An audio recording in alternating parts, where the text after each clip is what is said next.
საღამოშვიდობისა, ეს არის ღამის ამბები, დღეს ხუთშაბათია და ტრადიციულად ხუთშაბათობით მე და თამარ ჩერგოლეიშვილი წარმოგიდგენთ ღამის ამბებს.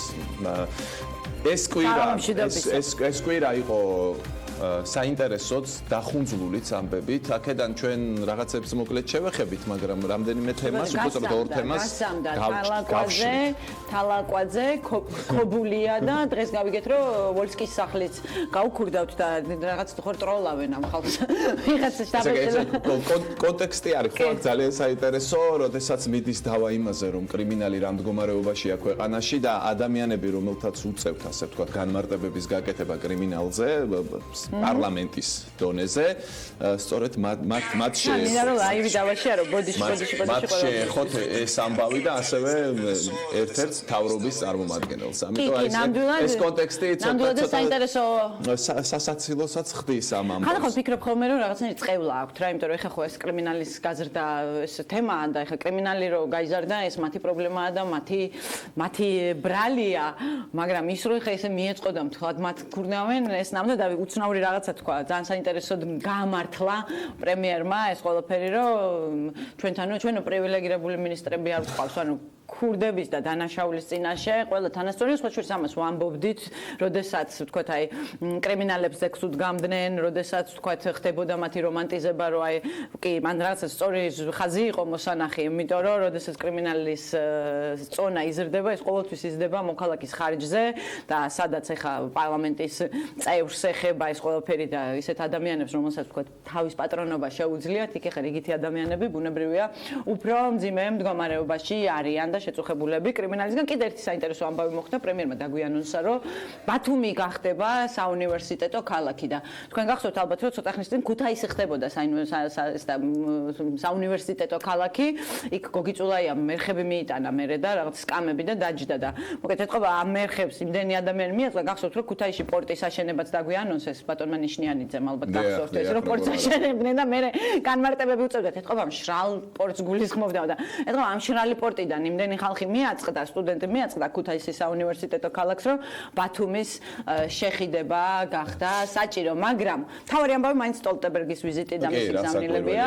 ჩვენ ამ თემას გავშლით, ასევე გავშლით უფრო მეორე ბლოკში და ეს ძალიან მნიშვნელოვანია ხო, რომ ნატოს შესახებ კიდევ უფრო მეტი ვისაუბროთ ეთერებშიც და საერთოდ მე მეჩვენება, რომ ამ თვალსაზრისით არ შეიძლება, ასე ვთქვათ, დავარდეს რაღაცნაირად. კი, და თან იცის ის საბჭოა რჩება. განმარტებებიც ეს არის ყოველდღიური სამუშაო. ძალიან კარგია ის, რომ ნატო არის მოწინავე რიგებში, ჩვენი საზოგადოება განწყობილია იმისკენ, რომ ჩვენ გავხდეთ ნატოს წევრი, ძალიან კარგია, მაგრამ ასევე მოითხოვს ყოველდღიურ მუშაობას. კი, იმიტომ რომ ფრუსტრაცია მე ცუდია რა ზოგადად, როდესაც შენ თუ არ აჩვენებ პროგრესს ყოველდღე და ვთქვათ რაღაცა ნაბიჯს და ამ ხრივ ეს ვიზიტიც და იგივე სწავლებაც რაც ტარდება, კარგი ნამდვილად კარგი ნიშანია, უბრალოდ ის არის რომ შენ თუ პროგრესს არ აჩვენებ, ფრუსტრაცია ადვილად შეიძლება გაიზარდოს და თან ამით ის არგებლობს ყველა პრორუსული ძალა და რუსეთის, ხო, რომ არ უნდა იმათ არ უნდა ხართ, ნატოში არასოდეს არ მიგიღებენ. მოკეთ ამ თემას დაუბრუნდებით, მაგრამ ეს უნდა განმარტოთ ჩვენ და ამას ცოტა ვრცლად დავუთმოთ. უბრალოდ უნდა გადმოვინაცვლო ისევ კრიმინალზე ერთი რამ მინდა ვთქვა, საერთოდ პროცესებს აქვს ხოლმე, აი რასაც ვაკვირდები წლების განმავლობაში, რაღაც თავისი ირონია. ხა ძალიან ტრაგიკული ფაქტია ზოგადად კრიმინალზე როცა ვსაუბრობ და არ არის კარგი მდგომარეობა და ძალიან მძიმეა ეს ჩვენი ქვეყნისთვის, მაგრამ ყველაფერი როდესაც კრიმინალზე ვლაპარაკობ, მათ შორის რიტორიკა არის ძალიან მნიშვნელოვანი. არ შეიძლება არანაირი კომპრომისი, მით უმეტეს არ შეიძლება რიტორიკის დონეზე, იმიტომ ნებისმიერ გზავნილზე კრიმინალი თავისებურად რეაქციას აკეთებს. აი, აქ უნდა იყოს წყალშეუვალი და მკაცრი რიტორიკა და არანაირი შერბილებული საუბარი არ შეიძლება, როცა საქმე კრიმინალს ეხება. ჩვენ შემთხვევაში არათუ შერბილებულ საუბარზე ალაპარაკი, არამედ მათი გამოყენება ხდება და შემდეგ ხელისუფლება ვალში არჩევნებზე მათი გამოყენება ხდება, ნების შეუიარაღებელი ყოველგვარი რაღაცა დაკვირვების გარეშე. ერთ წინა გადაცემაში სლადაც ვისაუბრეთ. კრიმინალების დაჯგუფ, ანუ მათი მეშვეობით ხდება რაღაცა, თქვათ, აი იგივე, თქვათ, აი ქუჩის ნაწილის მობილიზება არჩევნებისთვის. მე იმ ადამიანთან თავრობა ვალშია, იმიტომ რომ არჩევნებზე დაეხმარა. და შემდეგ უკვე ხდება ის რაც ხდება, იმისი წონა იზრდება და რიგითი მოქალაქის მცირდება. ესე ხდება. და ნუ კიდევ ერთი თემა რაც ყველაზე ხმაურიანი იყო, ერთ-ერთი ყველაზე ხმაურიანი თემა იყო ბავშვთა უფლებების კოდექსი. სტუმარიც ვყავს ამ თემაზე, სოფიო კილაძე, აქ რამდენიმე თემა გაიშალა, მთავარი მიმართულებები, ბუნებრივია, ყველაზე მეტად ყურსის ხდება ხოლმე, რაზეც ადამიანები სიცილს იწყებენ და ეს ერთ-ერთი იყო კლუბებში ბავშვები რო წავლენ საღამოს 6 საათიდან, ღამის კლუბებში რომ ბავშვები წავლენ საღამოს 6 საათიდან, ღამის 12 საათამდე მშობლის თანხლებით და ამაზე ონჯიმ სასაცილო ის გააკეთა, რა ქვია, სტატია გააკეთა, რა შეიძლება აკეთოს დედამ ღამის კლუბში, რომ შულს ახლავს. მათ შორის ნანას შვილიო ფეის კონტროლმა არ შემოუშვა და რაჭირს მაგას ამათი დასაწუნიო ერთ-ერთი დაშვება ეგ იყო რაც შეიძლება შევეცდეთ. და ასევე ამ თემას რა თქმა უნდა შევეხებით და ასევე რაც საზოგადოებაში ასე ვთქვათ განხილვის თემა გახდა იყო სქესობრივი აღზრდის გაკვეთილება. სქესობრივი აღზრდის და ჩემი გამოცდილება ალბათ ამ ხრივ საინტერესოა, იმიტომ რომ ჩემმა შვილმა დაამთავრა საფრანგეთში საშუალო სკოლა და მან მიიღო სქესობრივი განათლება და მე ვარ უშუალოდ ბენეფიციარი მშობელი აი ამ განათლებისა და მე შემიძლია მშობლებს მოუყვე უბრალოდ რას გულისხმობს ეს განათლება, თუმცა მანამდე შეიძლება ჯობდეს რომ ერთ ვიდრე სტუმართან გადავალთ ერთ საკითხს უნდა მივაქციო ყურადღება იმისთვის აი ეს არის ჩვენი სტუმრის ქალბატონი სოფიოს კომენტარი და მინდა წავუკითხო ჩვენს მაყურებელს და შემდეგ გავშალოთ ეს თემა იმისთვის რომ საზოგადოებაში დაპირისპირება და მშობლების აღშფოთება თავიდან ავიცილოთ ვფიქრობთ თავად მშობელს ან კანონიერ წარმოადგენელს უნდა მიეცეს საშუალება განსაზღვროს აქვს თუ არა სურვილი მისმა შვილმა მიიღოს სქესობრივი აღზრდის კონკრეტული გაკვეთილები, რადგან უახლოეს წარსულში საზოგადოებაში ნახეთ, რომ ძალიან დიდი აღშფოთება გამოიწვია, მოკლედ რისი თქმა მინდა. აქ ჩანს ამ განცხადებაში, რომ ეს არის რაღაც კომპრომისული ვარიანტი კანონპროექტში ჩანაწერის. ჩვენ უნდა ვიმსჯელოთ იმაზე, რა არის სწორი და რა არის არასწორი. ჩვენ გვჭირდება ეს თუ არ გვჭირდება და აი კომპრომისი შეიძლება თუ არა საერთოდ ასეთ საკითხში, თუ კი ვიღაც სადღაც აღშფოთდა. კი ბატონო, ანუ მაგალითად შესაძლებელი არის თუ არა მშობელმა აირჩიოს ისწავლოს თუ არა შვილმა ქიმია. ის რომ თავისთავად მშობელმა შეიძლება აირჩიოს და სახლში ასწავლოს შვილს ის რასაც სკოლაში ასწავლიან, ჰომსკულინგის შესაძლებლობა ჩვენთან არსებობს. უბრალოდ მაგასაც სახელმწიფო ამოწმებს. მე რამანუ გამოცდას აბარებს ეს ბავშვი, რომ ნამდვილად სწავლოს და ნამდვილად იღებს იმ სავალდებულო განათლებას, ყველაზე მეტად რაც ამაში მაშინებს არის ის რომ ბავშვი არ დაზარალდეს საბოლოო ჯამში ამ ყველაფერს. ყოველთვის უნდა ამოვიდეთ ბავშვის ინტერესებიდან და ამას შევეხებით, თუმცა მანამდე იმიტომ რომ მაყურებელს წარმოქმნა შეუქმნათ, ჩვენ რას ვხედავთ? თავარ საკითხებად ამ კოდექსის შეგვიძლია მოკლე ვიდეოც გავუშვათ და იმას გავყვეთ მე უკვე ქალბატონ სოფიოსთან შეკითხვებისას. მე ძალიან ვამაყობ იმით, რომ ამ კოდექსით საქართველოში ჩვენს კანონმდებლობაში პირველად შემოგვაქვს სიტყვა სამშობლო. და ის რომ ჩვენი ბავშვები, ჩვენი სამშობლოს, მისი ენის, კულტურული ტრადიციების და ფასეულობების სიყვარულით უნდა აღზარდოთ. ჩვენ პირველად შემოგვაქვს საკანონმდებლო დონეზე ის რომ ჩვენი შვილები მაღალი ზნეობრივი ღირებულებებით უნდა აღზარდოთ. ასევე სქესობრივი აღზრდის გაკვეთილები დასაშვები იქნება მხოლოდ და მხოლოდ მშობლის თანხმობით.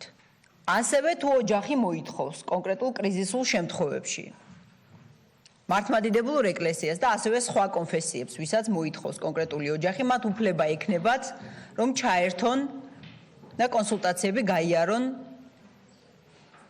ამ კონკრეტულ საკითხთან მიმართებით. კიდევ ერთხელ ვამბობ, თუ ოჯახი მოითხოვს ამას. ლურჯი ვეშაპები და ასეთი უბედურებები, ეს კოლექტიური ლურჯი ვეშაპები, პირობითად ესე უწოდებ, ესეთი უბედურება არ შეიძლება ხელმისაწვდომი იყოს ბავშვებისთვის განუსაზღვრელად და საერთოდ არ შეიძლება ხელმისაწვდომი იყოს. ასევე ბულინგი ეგრეთ წოდებული, თუმცა სიმართლე გითხრათ, მე ქართული სიტყვა ჩაგვრა უფრო მომწონს, რაც პირდაპირ შეესაბამება ბულინგს, მაგრამ რადგან ფართოდ გამოიყენება ეს სიტყვა, მეც ვიტყვი, რომ ეგრეთ წოდებული ბულინგი ეს არის ჩვენთვის ერთ-ერთი ცენტრალური თემა. ჩემს ბავშვობაშიც იყო მე რაც მახსოვს, მაგრამ ასეთი მე რასაც ახლა უყურებ, ნამდვილად არ იყო. ჩემი მშობლების თაობაში ალბათ უფრო ნაკლებად კიდე. მამნე ზეგავლენისგან შემცველი ინფორმაციისგან ბავშვის დაცვის სისტემა. წეგან საუბრობდი და ამაზე აღარ შეგაწყვეტთ თავს. ინტერნეტი, მედია, საიდანაც ბავშვები იღებენ მათთვის ზიანის შემცველ ინფორმაციას და კიდე მეორე უბედურება ებმებიან ისეთ უბედურებაში, რასაც ქვია ლურჯი ვეშაპი, რომელიც შეიძლება მათთვის ფატალური დასასრულითაც კი დასრულდეს. ჩვენს თანამედროვე ახალგაზრდობას სჭირდება, რა თქმა უნდა, გართობის სხვადასხვა საშუალებები. ოღონდ არა ისე როგორც სამწუხაროდ ზოგჯერ ხდება. განსაკუთრებით პატარა ასაკის ბავშვები შუაღამეზე გასართობ კლუბებში იღებენ ნარკოტიკებს, ებმებიან პროსტიტუციაში, ხდება 1000 უბედურება. ეს უნდა იყოს, ფიქრობ, სახელმწიფოს პასუხისმგებლობა, რომ სრულწლოვანების ასაკამდე ჩვენ ვიზრუნოთ მათზე. ეს ყველაფერი შეიძლება იყოს ანტიეროვნული? რა თქმა უნდა, არ შეიძლება. მზადა ვარ ნებისმიერ ადამიანთან გავიარო მე პირადად კონსულტაციები იმისთვის, რომ არ დარჩეს არც ერთი კითხვის ნიშანი ამ კოდექსის ანტიეროვნულობასთან დაკავშირებით. მაშასე ჩვენ ახლა გადავდივართ სტუმრის ნაწილზე. ჩვენი სტუმარია საქართველოს პარლამენტის ადამიანის უფლებათა დაცვის კომიტეტის თავმჯდომარე სოფო კილაძე. დიდი მადლობა მას, რომ დაგვთანხმდა და მოვიდა დღეს ჩვენს გადაცემაში. საღამომშვიდობისა. საღამომშვიდობისა, მივესალმებით თქვენს მაყურებელს და მადლობა, რომ ამ თემით დაინტერესდა. დავიწყოთ პირველი სქესობრივი აღზრდის გაკვეთილებზე საუბრით. მე მაინტერესებს თავდაპირველად თქვენ, რომელიც ამ კანონპროექტის შესახებ ლაპარაკობთ, ავტორი ხართ, მე მაინტერესებს თქვენი პირადი დამოკიდებულება, ვიდრე გავყვებით სხვა საკითხებს. თქვენ მიგაჩნიათ თუ არა, რომ ასეთი გაკვეთილები უნდა იყოს აუცილებლად და ეს ცოდნა უნდა მიიღონ ბავშვები. და ბარემ დავაზუსტებ, რას მოიაზრებთ სქესობრივ განათლებაში? კონკრეტულად რა იგულისხმება სქესობრივ განათლებაში? თქვენ როდესაც ამას წერდით, რას გულისხმობთ? დიახ. სამწუხაროდ ეს ბოლო დღეებია ძალიან არასწორად გავრცელდა ინფორმაცია რუსთავიურის და რამდენიმე მედია საშუალების მიმართ და ორი აბსოლუტურად ერთმანეთისგან განყენებული თემა და განსხვავებული თემა დააკავშირეს ერთმანეთს და ორ რამეს გავუყოფთ. პირველი არის არასწორი ინფორმაცია თითქოს ამ კოდექსით ხდება დაკანონება ზოგადად სქესობრივი განათლების და მეორე რომ თითქოს ჩვენ ვითხოვთ სქესობრივი განათლების გაკვეთილებში ჩავრთოთ სასულიერო პირები.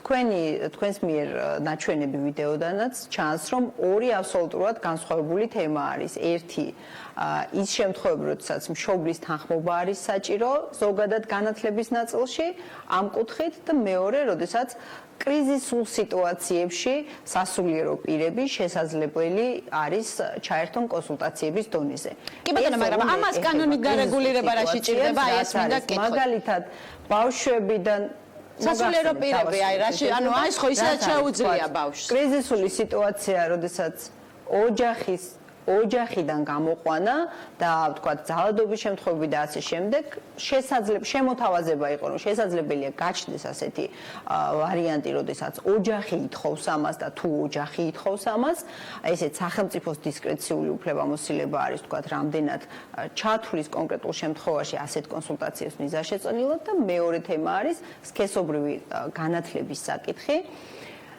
აი ხაზგასმით ვამბობ, რომ სქესობრივი განათლება სკოლებში უნდა ისწავლებოდეს თუ არა, ეს საერთოდ არ არის კონკრეტულად ამ კოდექსის რეგულირების საკითხი. არის თუ არა ბავშვის უფლება, მაგალითად ქალბატონ სოფო, რო გავყვეთ ესე, არის თუ არა ბავშვის ინტერესი, რომ მაგალითად იცოდეს და ვიღაცამ აუხსნათ, ვინც ეს საქმე იცის, 12 წლის ასაკიდან, ჩემი ხმა ცუდად ისმის. ეგება გასწორდეს ამასობაში, გასწორდეს ამასობაში. დებოდა და ეხლა გესმით? აი ეხლა უკვე მესმის. კი ბატონო, ანუ აი მაგალითად აი პატარა გოგოს რო იღლიაში თმა მოსდის, ან ბიჭს რა, ანუ როდესაც ჰორმონალური ცვლილებები ხდება, ცალი ძუძუ ეზდება, მეორე არ ეზდება. ხო, ყველას გამოვლილი გვაქვს ქალებს ეს ყველაფერი. მენსტრუაცია მოსდის. რა ხდება მის ორგანიზმში ამ დროს? ანუ ეს როგორ ფიქრობთ, ანუ არის თუ არა ბავშვის ინტერესში, რომ ამას შეხვდეს მომზადებული? ხო, ბავშვის ინტერესიდან უნდა ამოვიდეთ. ესე იგი, კიდე ერთხელ ვამბობ, კოდექსის რეგულირების თემა არ იყო სქესობრივი აღზრდის გაკვეთილების დაკანონება. ეს სხვა ფორმატში ვიმსჯელოთ, თუ გნებავთ, მე ახლა შემოვიფარგლები კოდექსით. უბრალოდ შემოთავაზება იყო და თხოვნა იყო ესეთი, რომ რადგან ქალბატონი ხატია ახალაიას მიერ გამოქვეყნებულმა ონლაინ გაკვეთილებმა სქესობრივი აღზრდის შესახებ, გამოიწვია დიდი აჟიოტაჟი საზოგადოებაში, დიდი დაპირისპირება და თქვენც ძალიან კარგად იცით და მაყურებელსაც ძალიან კარგად მოეხსენება რა ამბები მოყვა ამას. იმისთვის რომ ასეთი დაპირისპირება და ასეთი რამ არ განმეორდეს და არ გამოიწვიოს მშობლების აღშფოთება, იყო თხოვნა რომ გავაჩინოთ ისეთი ჩანაწერი, რომ მსგავსი გამოვლინებები არ იყოს და ანუ ბავშვების, ესე ვთქვათ, ჩაბმა არ მოხდეს მსგავსი ტიპის გაკვეთილებში მშობლების თანხმობის გარეშე. ეს იყო მთელი ისტორია, რომელიც სამწუხაროდ მედიის ნაწილმა გამოიტანა თითქოს სოფო კილაძე და ადამიანის უფლებების კომიტეტი ითხოვდეს სქესობრივი აღზრდის გაკვეთილების დაკანონებას. ეს თემა საერთოდ გადავდოთ გვერდზე. მაშ რას ცulis ეს ქალბატონო ეს ჩანაწერი რას ცulis მაშინ არ ეხება. ეს ჩანაწერი რას ცulis შეგიძლიათ მითხრათ? აი ხა თქვენს ციტატას რო ვკითხულობ, აი ხა მოქალაქეები, აი დავასრულებ თუ შეიძლება ქალბატონ სოფო, აი ამას როდესაც წაიკითხავს ახლა ადამიანი, ხო უნდა გქონდეს წარმოდგენა რაზე ვსაუბრობთ მაშინ, ხო? ესე იგი იმისთვის რომ საზოგადოება თავად მშობელს ან კანონიერ წარმომადგენელს უნდა მიეცეს საშუალება განსაზღვროს, აქვს თუ არა სურვილი მისმა შვილმა მიიღოს სქესობრივი აღზრდის კონკრეტული გაკვეთილები. სად უნდა მიიღოს მაშინ? ვისგან უნდა მიიღოს? აი ცოტა ბუნდოვანია ახლა ეს ყველაფერი. სახელმწიფომ როგორ უნდა დაარეგულიროს ბავშვი რო ინტერნეტს ჩართავს და იქ რაღაც ინტერნეტ გაკვეთილს მოიმ, ანუ აი აქ სად რა ხდება ვერ მივხვდით. მოგახსენებთ. მაგალითისთვის რომ ავიღოთ ესეთი კაზუსი, რომ რომელიმე NGO-მ გადაწყვიტა, რომ გააკეთოს არაფორმალური განათლების პარკებში სქესობრივი აღზრდის გაკვეთილები, ან სადმე ბანაკში იყოს ესეთი გაკვეთილები, სადაც ბავშვები მიდიან და თქვა მშობლის მეთვალყურეობის გარეშე არიან. ამ შემთხვევაში რომ არ მოხდეს კიდე მსგავსი შემთხვევა, რომ ვინმე რომელიმე NGO-მ ან ექსპერტმა არ შემოიტანოს ესეთი გაკვეთილები, ამის აღკვეთა რომ მოხდეს და თუ თქვა ასეთი შემოთავაზება იქნება, მშობლის ფილტრი გაიაროს. ეს სახელმწიფო თუ იღებს თავის თავზე იმის ვალდებულებას, რომ მაგალითად ბავშვებს ასწავლოს მათემატიკა, ალგებრა, გეომეტრია, ბიოლოგია, მაგ შემთხვევაში თქვენ როგორც ადამიანის უფლებათა კომიტეტის წარმომადგენელს მიგაჩნიათ თუ არა, რომ ბავშვის ინტერესებისთვის აუცილებელია, რომ გარდატეხის ასაკს, როდესაც მის სხეულში, უშუალოდ მის სხეულს რაც ეხება, იწყება უამრავი ცვლილება, რომელსაც ის შეიძლება ვერ იგებდეს და ძალიან დიდ სტრესს იწვევდეს მასში ის რაც ხდება, როდესაც ვერ იგებს, თუ მაგ შემთხვევაში თუ მშობელი არ უარგა, ვერ იმაშვება, რა ქვია, ვერ უხსნის კარგად. მიგაჩნიათ თუ არა, რომ სწორია, რომ ბავშვმა აი ეს თავისივე ანატომია, თავის ანატომიაზე არის საუბარი. ისევე ისწავლოს, როგორც ჩვეულებრივად ანატომიას, ბიოლოგიას, ბოტანიკას და ქიმიას და ფიზიკას სწავლობს.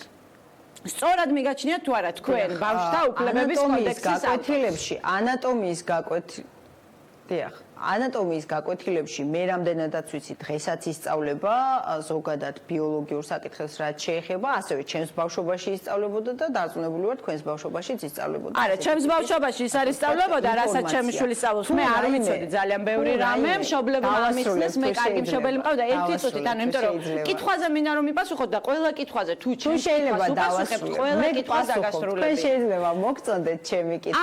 არა, თქვენი თქვენი პასუხი მე შეიძლება არასოდეს არ მომეწონოს, მაგრამ კითხვაზე იყოს პასუხი და ჩემს კითხვაზე მინდა რომ პასუხი ეს თქვენი ნებაა და თქვენი უფლება. ჩემს კითხვაზე, ანუ უბრალოდ თუ არ გამცემთ მე ხაზი უნდა რაღაც ტიპის ინფორმაცია არის დღეს რაღაც ტიპის ინფორმაცია დღესაც მიეწოდება ბავშვებს ბიოლოგიის გაკვეთილის ფარგლებში ჩემი ინფორმაციით, მაგრამ ამის თქვა სხვაგვარად მიიწოდება თუ შეიძლება თუ ასე შემდეგ ეს ჩემს კომპეტენციას ცილდება, იმიტომ რომ მე არა ვარ ამ საქმის სპეციალისტი და ეს არის განათლების სამინისტროს გადასაწყვეტი და მისი კომპეტენცია. მე მოგახსენეთ ბავშვის კოდექსში ჩვენ რა იდეა ჩავდეთ და ანუ თქვენ ჩადეთ კოდექსში აკრძალვის იდეა, რომ რომელიღაცა ორგანიზაციამ არასამთავრობო ორგანიზაციამ ან ვინმე სხვამ კიდევ თუ მოინდომა რომ ასეთი გაკვეთილები შემოიღოს სადმე რაიმე ფორმატში თქვენ ამის აკრძალვისკენ გადადგით ნაბიჯი და შემოიტანეთ მშობლის კომპონენტი ამ ნაწილში, ხო? ანუ გამოხმაურება იყო ეს ჩანაწერი იმაზე, რაც მოხდა ცოტა ხნის წინ. ანუ რეალურად კრძალავთ ამ კოდექსით, ანუ უბრალოდ კრძალავთ ამ კოდექსით სქესობრივი აღზრდის შესახებ უნებართვოდ გაკვეთილის ჩატარებას შემთხვევით აგერ ბანაკში რომ დაესხას თავს მორიგი ხატია ვიღაცას და აუხსნას რომ თქვათ აი მენსტრუაცია რომ მოგივა ეს რას ნიშნავს? აი ამისი ახსნა ბავშვებისთვის რომ იყოს მხოლოდ მშობლის ნებართვით? ხო, მე სიმართლე გითხრათ ეს დეტალებზე არ დავალე ხა ბუნებრივია. რატო არ დახვათ სიცოცხლე ხო არ არის ხო ყველას ყვა ქალები ვართ მენსტრუაცია გვაქვს ყველას 12 წლის გოგომ რო არ იცის იმის შესახებ რა ხდება მის სხეულში. თვლით თუ არა თქვენ ადამიანის უფლებათა კომიტეტის თავმჯდომარე რომ ამ გოგოს უფლება იცოდეს და ინფორმირებული იყოს მის სხეულში მიმდინარე პროცესის შესახებ. იქნება ეს ჰორმონალური რატო ამოუვიდა ამ გოგოს იღლიაში ბეწვები ეგება აინტერესებს და მშობელი არ ყავს რა უხსნას.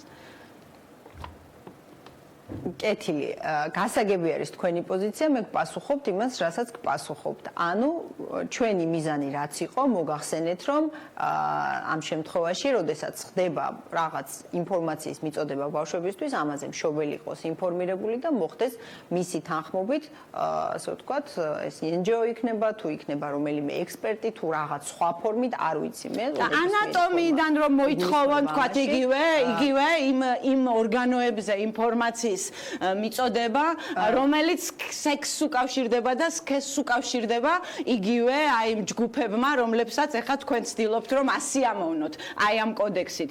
დათანხმდებით ამასაც, ანუ ამოიღებთ ანატომიიდან იმას, რაც თქვათ ქალის სასქესო ორგანოებს ან კაცის სასქესო ორგანოებს ეხება. აი ეგება ამაზეც მითხრათ. ხალბატონ თამარ, მე მგონი ცოტა ჩემი აზრით, მე მგონი ცოტა სხვაგვარად სხვა მკითხვას და სხვა რაღაცაზე ვსაუბრობდით ჩვენ და ჩემი აზრით ძალიან დიდი ნაწილი იყო ხატია ახალაიას არა მე გპასუხობთ უბრალოდ ხატია ახალაიას მსგავსი საკითხები ესე ვთქვათ არ მოსწონს ჩვენი საზოგადოების აბსოლუტურ უმეტესობას და კი არ ვცდილობ ვინმეს მასიამოვნო იმას გესაუბრებით რაც მიმაჩნია მე თვითონაც სწორად აქედან გამომდინარე თქვენ შეიძლება მოგწოდეთ ჩემი აზრი ან არ შეიძლება მოგწოდეთ ჩემი აზრი მაგრამ ყოველ შემთხვევაში მე გპასუხობთ გულწრფელად იმას მე თვითონაც ქალბატონსოფ აი მე გახსენებთ ჩვენს შეთანხმებას ერთ საკითხს სქესობრივი აღზრდის კი გადავალთ უბრალოდ მოსული არა შევეხების უბრალოდ ერთ რაღაცას ვიკითხავ მე ამით შემთხვევით არ დამიწყია ჩემი შეკითხვა და ჩვენი დიალოგი მე თქვენ კითხეთ მესმის კოდექსში რაც ჩაწერეთ გავიგე რაც პოზიციას გაქვთ აკრძალვას ეხება ეს გავიგეთ ამას ვინ დაეთანხმება და ვინ არა კიდე ცალკე საკითხია მაგრამ გავიგეთ რაც თქვით მე სხვა რამ მკითხეთ მე მე მგონი არ არის შესაძლებელი მე გავაფართო ეს საკითხი და ამიტომ დავიწყე ასე თქვენ პირადად როგორც ადამიანის უფლებათა დაცვის კომიტეტის თავმჯდომარე ეთანხმებით თუ არა იმას რომ სქესობრივი აღზრდის გაკვეთილები საჭიროა აი ძალიან კონკრეტულად გეკითხებით ახლა არ უშლის სხვა მიმართულებით უბრალოდ თქვენი პოზიცია მაინტერესებს იმიტომ რომ ეს ხომ პროცესია შეიძლება კიდევ დადგეს არაერთხელ და ალბათ დადგება ეს საკითხი და მე მაინტერესებს თქვენი პოზიცია ასეთი ტიპის გაკვეთილებს ემხრობით თუ არა ზოგადად მე ჩემი როგორც ერთი მოქალაქის აზრი თუ გაინტერესებთ ზოგადად გარკვეული ტიპის ინფორმაცია ბავშვებს ზოგადად უნდა მიეწოდოს ეს მოგახსენეთ რომ დღესაც ხდება ამ ინფორმაციის სხვაგვარად მიწოდება თუ გვინდა და ის რაც არის სახელმძღვანელოებში დღეს ამაზე არ არის ქალბატონსოფო ლაპარაკი არ ვიცი და არ არის ჩემი კომპეტენცია გეუბნებით რომ გარკვეული ბავშვების თემაზე ხო მუშაობ არის საჭირო ჩამოვაყალიბებ მაშინ კიდევ ერთხელ ჩემ შეკითხვას ანუ წარმოდგენა ხომ გაქვთ აი კოდექსზე მუშაობთ მართალია ამ მიმართულებით ამ წუთას მაგრამ ბავშვებს ეხება და ეს არის პროცესის ნაწილი. ზოგადად უნდა იყოს თუ არა სქესობრივი აღზრდის გაკვეთილები და სად უნდა ტარდებოდეს ეს? სკოლაში უნდა იყოს თუ არა? აი ამას გეკითხებით. დიახ. მოგახსენეთ მე რომ გარკვეული ტიპის ინფორმაცია ბავშვებს უნდა მიეწოდოს, მაგრამ მნიშვნელოვანი არის რა ფორმით მიეწოდება ეს ინფორმაცია. სკოლაში არის თქო მოგახსენეთ გარკვეული ტიპის ინფორმაციის მიწოდების შესაძლებლობა ბიოლოგიის გაკვეთილის ფარგლებში, მაგრამ ჩემს კომპეტენციას დანარჩენის ცდება ვერ მოგახსენეთ. კი ბატონო, აი რომ ამოვწუროთ რა ფორმით უნდა მიეწოდოს ამ ბავშვებს ინფორმაცია. მე ერთი ვიცი რომ ქალბატონი ხატი ახალაიას მიერ მოწოდებული ინფორმაცია მე პირადად ჩავთვალე რომ არ იყო მიზანშეწონილი და კი ბატონო, სრული უფლება რომ ალაპარაკოს ისეთ თემაზე რაც არ ვიცი და არ მესმის ეხა მაშინ როგორ ჩათვალეთ რომ ხატიას გაკვეთილ თუ კომპეტენტური არ ბრძანდებით როგორ მიიჩნიეთ რომ ხატიასიც ცდება მაშინ ანუ აი რა კომპეტენციის ფარგლებში გადაწყვიტეთ რომ შემთხვევაში რაც ნახე ეს მე პირადად არ მომეწონა კი ბატონო რო ამოვწუროთ ეხლა სქესობრივი განათლების თემა და სამშობლოს სიყვარულზე და ღამის კლუბებზე გადავიდეთ და უშუალოდ მავნეზე გავლენაზე და ინტერნეტზე რაც ძალიან მაინტერესებს იმიტომ რომ მეც მშობელი ვარ და ამაზე მეც ბევრ ზრუნავ მინდა რომ მე როგორც სქესობრივი განათლების ბენეფიციარმა აი ჩემი უფროსი ქალიშვილის სახელმძღვანელო წამოვიღე შეგიძლიათ ნახოთ ბიჭი და გოგო ხატია აი რაშია იცით საქმე მე მაყურებელს ვესწავლებ და იგივე წრეზე მივდივარ თქვენ არ გქონია რა ეს არა უბრალოდ ინფორმაციის საუბრის რეჟიმში შეკითხვა არ არის უბრალოდ ინფორმაციას მივაწვდით რაზე იცით საუბარი აი სქესობრივ განათლებას როგორ იღებთ მაგალითად რატო გამოზდით სახეზე მუწუკები რატო გამოზდით სახეზე მუწუკები რატო მოფლიანობენ უფრო მეტად მაგალითად აი ამ ასაკში რა ემართებათ მათ ხელს აი ამას ასწავლიან რატო გამოზდით აი ამაზე არის საუბარი და მე ვერ ხვდები თუ ბავშვების მომზადება გვინდა ზრდასრული ცხოვრებისთვის და მათი დაცვა სწორედ იმისგან, რასაც თქვენ ამბობთ, აი ინტერნეტში მავნე ზეგავლენისგან. იქ რომ ვიღაცა უცნობი კაცი არ დაუკავშირდეს იგივე ელექტრონულად და არ თხოვოს ისეთი რაღაცების გაკეთება 12, 13, 14 წლის გოგონებს, რომლებიც შეიძლება დანაშაულია და ამ ბავშვებმა არ იციან. სწორედ ამისთვის ხომ არ ფიქრობთ, რომ კარგია, რომ ეს ბავშვები ზუსტად იმიტომ, რომ მავნე ზეგავლენისგან იყვნენ დაცულები იყვნენ ინფორმირებულები. იმიტომ რომ დღევანდელ დღეს ინტერნეტია თქვენც ყავთ შვილი, ხო?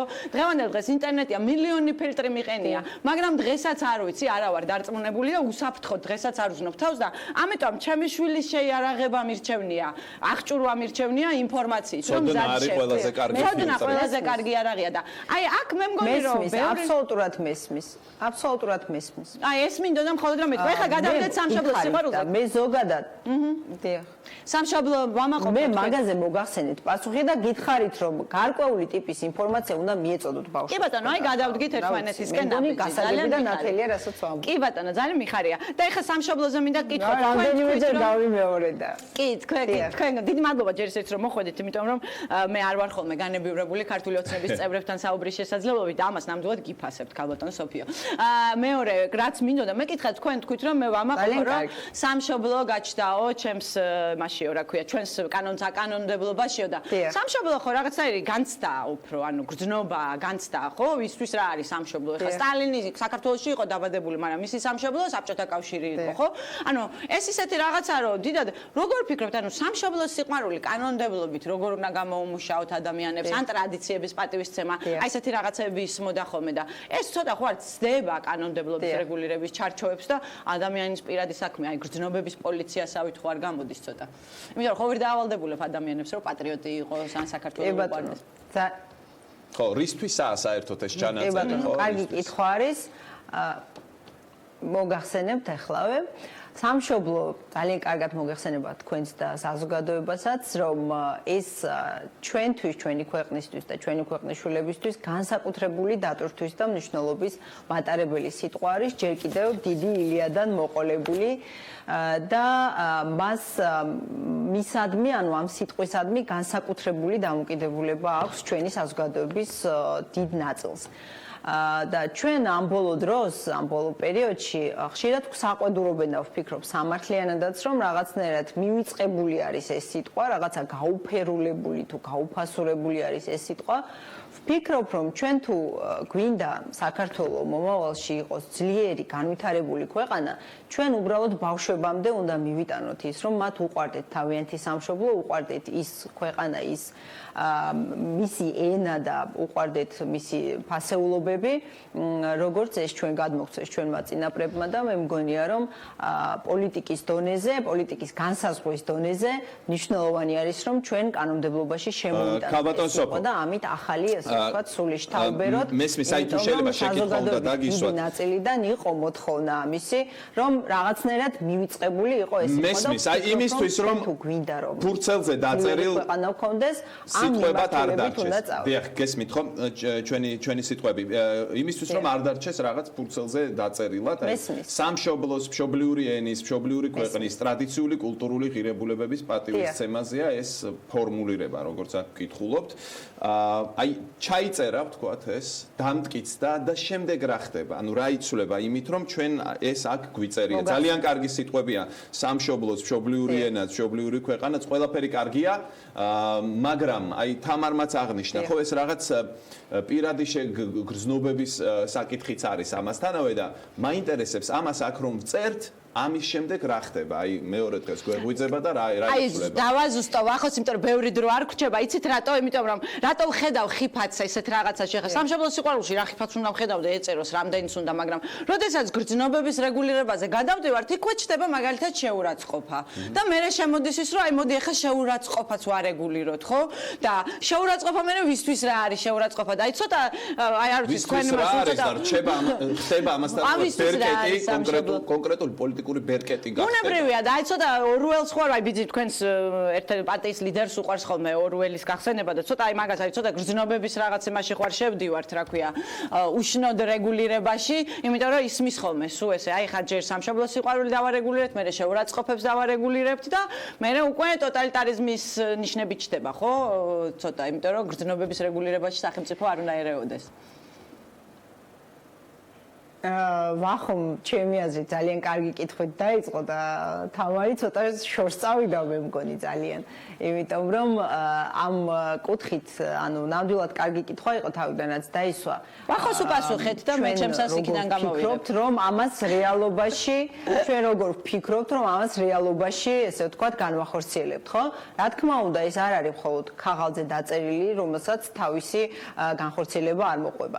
ამ ბავშვის კოდექსში არის ერთ-ერთი უმნიშვნელოვანესი უფლება, ეს არის განათლების უფლება და მისი ფორმალური და არაფორმალური მიმართულებები განათლების, სწორედ აქ უნდა ჩავდოთ ჩვენ ეს საფუძველი და სხვათა შორის კონკრეტულად არის გაწერილი თვითონ კოდექსში რა პროგრამებით და როგორ შეიძლება ამ მიმართულების განვითარება და მე მაინც მგონია რომ ჩვენ ძალიან სწორ რელსებზე ვართ და არ წავიდოდი მე შორს ახლა რაღაცა ხიფათებით სამშობლოს განსაზღვრების გარეშეც თუ ვინმეს უნდა რომ რაღაცა შეურაცხყოფა განსაზღვროს ან რაღაცა ამის შესაძლებლობას ნამდვილად იძლევა ჩვენი ზოგადად თქვენ საერთოდ პირიქით ხედავთ ყველასთან კავშირში. ანუ შეურაცხყოფას დავარეგულიროთ. აბსოლუტურად სხვა.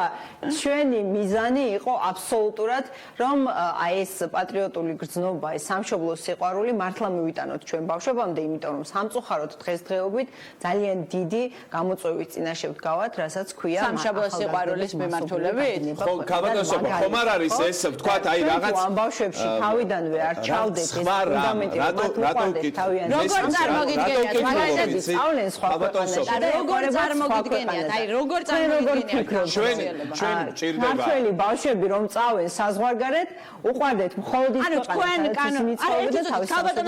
სხვაგან წახვედით ბავშვები საზღვარგარეთ გავაჩინოთ სამშობლო გავაჩინოთ აი ეს განცდა სამშობლოში თქვენ როგორ უნდა გააჩინოთ კოდექსით აქ დარჩნენ და კოდექსით ეს როგორ უნდა გააჩინოთ კანონმდებლობაში რომ სიტყვა სამშობლოს ჩაწერთ როძინა რო ეწერა საბჭოთა კონსტიტუციაში საბჭოთა კავშირი მაგის გამო უყვარდა ხალხს ვისაც უყვარდა და ვისაც ესიზღებოდა როძინა რო ეწერა მე არ ვიცი რა ეწერა საბჭოთა კავშირში და მე საერთოდ არა ვარ იმ თაობის წარმომადგენელი, რომელიც საბჭოთა კავშირის ინფორმაცია ეგრეა შუასაუბრა რენესანსის წარმომადგენელი არ ვარ, მაგრამ ლეონარდო ვიცი ახალგაზრდობა. არც რენესანსის ეპოქაში მიცხოვრე, მაგრამ ლეონარდო დაგასრულებინებთ კაბადოსობა და კიდევ მაქვს თქვენთან შეკითხვა, ოღონდ მე მოგახსენებთ და კიდე ერთხელ გავუსვამ ხაზს, თუ შეიძლება დავასრულებთ ახლა რა, დავასრულებთ თუ შეიძლება. მე მოგახსენებთ და კიდე ერთხელ გავუსვამ ხაზს იმას, რომ ეს არ დარჩება მხოლოდ და მხოლოდ ქაღალდზე დაწერილი, არამედ მთელი რიგი პროგრამები არის განათლების კუთხით განსაკუთრებით განსაზღვრული, სადაც ჩვენ ბავშვებს აი ეს გრძნობები, რასაც ქვია სამშობლოს სიყვარული, მშობლიური ენის, ტრადიციების და ფასეულობების სიყვარული უნდა განუვითაროთ და გაუძლიეროთ, ხო? ამის შესაბამისი გამოცდილებაც არსებობს და ჩვენ ეს შეგვიძლია, მით უმეტეს ვიცით, რომ რამხელა ტრადიციების და რამხელა კულტურის მქონე ერი ვართ. ამიტომ მე არ მგონია რომ ჩვენ ეს გაგვიჭირდეს და მე მგონია რომ ამ ამოცანას ძალიან კარგად გავართმევთ თავს. ამ ამოცანას კანონში ჩანაწერი რა შეჭირდება არ ვიცი თავისთავად სასაცილოა კანონმდებლობით უზრუნველყოფილი სამშობლო სიყვარულის რო არ მჯეროდეს იმედია მაპატიებთ ამას ხო? კანონმდებლობით თქვენ შეგიძლიათ ეს სასაცილოდ მოგეჩვენოთ, მაგრამ მე მგონია რომ ჩვენი საზოგადოების ძალიან დიდი ნაწილისთვის აბსოლუტურად მისაღებია. დარჩი ჩვენთან კომუნიკაციის ტექნიკურ საკითხს განვაახლებ. უფლება რომ თქვენი აზრი გქონდეთ. კი. განვაახლებ თქვენთან ახლა კომუნიკაციას ტექნიკურად რა ვთქვა ყურის საკითხს გავასწორებთ ამ წუთას და მანამდე ხო აი ეს რისთვის შეიძლება კეთდებოდეს ხო ამაზე გვაქვს ახლა რეალურად საუბარი ახლა შეურაცხყოფის ნაწილში ეს სერიოზული პრობლემა დგას სამშობლოს სიყვარული კანონით არ ვითარებ რატო შეურაცხყოფის არის რაღაცები რაც მეჩვენება რომ კანონმდებლობით შეუძლებელია დაიჭირო ასე ვთქვა და რაღაცა დაარეგულირება გარდა იმისა რომ შეუძლებელია არასწორია სახელმწიფო შეუშვა სამშობლოს სიყვარულის განვითარებაზე ზრუნავდეს სახელმწიფო ბიუროკრატია არის ჩემი აზრით ისეთი აბსურდი, რომ ეს სამშობლო სიყვარული იმით იყვანს, რომ კაია შენი სამშობლო სახელმწიფო უნდა ზრუნავდეს იმაზე, რომ ადამიანები კარგად გრძნობენ. მაგალითად ასე მესმის, მაგალითად ისტორია სწავლებით ეხლა როგორ უნდა კარგი ეკონომიკური განვითარება მე ურჩევდი, რომ სამუშაო ადგილები შექმნან, უნდა შექმნან განათლების და ისე დარჩებიან, ეგ არის სამშობლო. აი ჩემთვის რა არის მნიშვნელოვანი, ხო? აი მივცეთ მაგალითად სწორი და კარგი განათლება ისტორიის მიმართულებით იცოდეს თავისი ქვეყნის ისტორია ხო ეს მივცეთ შესაძლებლობა კარგად ისწავლოს თავისი მშობლიური ენა თუ კი მას ამის სურვილი აქვს ლიტერატურა ხო აი ეს ქმნის შემდეგ ამ სკოლაში სადაც სწავლობ ხო და ეს ოღონდ ამის კარგად სწავლაზეა მე მგონია რომ განათლების მიმართულებით პრობლემები სხვა მიმართულებით გვაქვს ძალიან სერიოზული იგივე სამშობლოს პატივისცემის მიმართულებით იმიტომ რომ მე ერთხელ შენ ეთერშიც მოვყვი და ეხლაც ვიტყვი რომ ჩემი შვილი მე დამყავს არა ფრანგულზე არა ინგლისურზე არა რომელიმე უცხო ენაზე არამედ ქართულზე და ქართულზე დამყავს იმიტომ, რომ ქართულ სასკოლო პროგრამას იმდენად და შესაძლებელი აქვს თან ფრანგული და ინგლისური, იმდენად სუდად სწავლობენ, იმდენად სუდად არის შედგენილი და უინტერესოდ, რომ არ მოსწონს. ამიტომ მივიყვანე კარგ მასწავლებელთან ისეთთან, რომელიც პროგრამას არ მიყვება, არანაირი ვალდება, უბრალოდ საქართველოს ისტორიაზე ელაპარაკება, საქართველოს ილია ჭავჭავაძე, ვაჟა ფშაველა, არსაგებინებს, ესეც და პროგრამას არ მიყვება და ვთხოვე მასწავლებელს, ვთხოვე რომ ისაქენი მეთქი რომ დაინტერესო მეთქი ქართული ლიტერატურა. და თუ ავიღებთ მაგალითად ისტორიაში რა შეიძლება იყოს საინტერესო ხო გარდა აი რა არის დასახვეწი ჩემი აზრით რომ საქართველოს დაინახო ფართო კონტექსტში როგორ იყო მსოფლიო იმ პერიოდში რომელსაც ასწავლი და საქართველოს რა როლს ასრულებდა ამ დროს ხო აი ამ მიმართულები და განათლების საკითხებზე ჩვენ შეგვიძლია გადაცემა გავაკეთოთ საერთოდ უზარმაზარი პრობლემებია და ქართული ხალხი ჩვენ ვიცით ისტორია მეფეებზე მეფეების ისტორიას ვსწავლობ ჩემმა შვილმა ეგ მითხრა მითოლოგიასაც ვსწავლობ აი როგორც ზევსზე და იუპიტერზე აი ესე ვსწავლობ ქართულ მეფეებზე და ანუ ხალხი რით ცხოვრობდა რა სჭამდა რა ეცვა რა სვავდა ეს ჩვენ გვაქვს ერთი თემა დაგვჭა კიდევ ქალბატონ სოფოსთან ახლა კომუნიკაცია უკვე აღდგენილია და თუ რაღაც გაწყდა ესე აზრი თუ გსურთ დაასრულეთ ამ ნაწილში შემდეგ ინტერნეტზე სურდა და ასევე კლუბების საკითხი არ დაგვავიწყდეს ამასაც შევეხები და კი იმიტომ რომ ინტერნეტის თემა ნამდვილად და გაგვიგრძელდა საუბარი მაგრამ საინტერესოა ჩემი აზრით და ქალბატონ სოფო აი მოკლედ თუ შეიძლება ყველას ეხება ბავშვი ყველას ოჯახში ასე რომ მოგვიტარებენ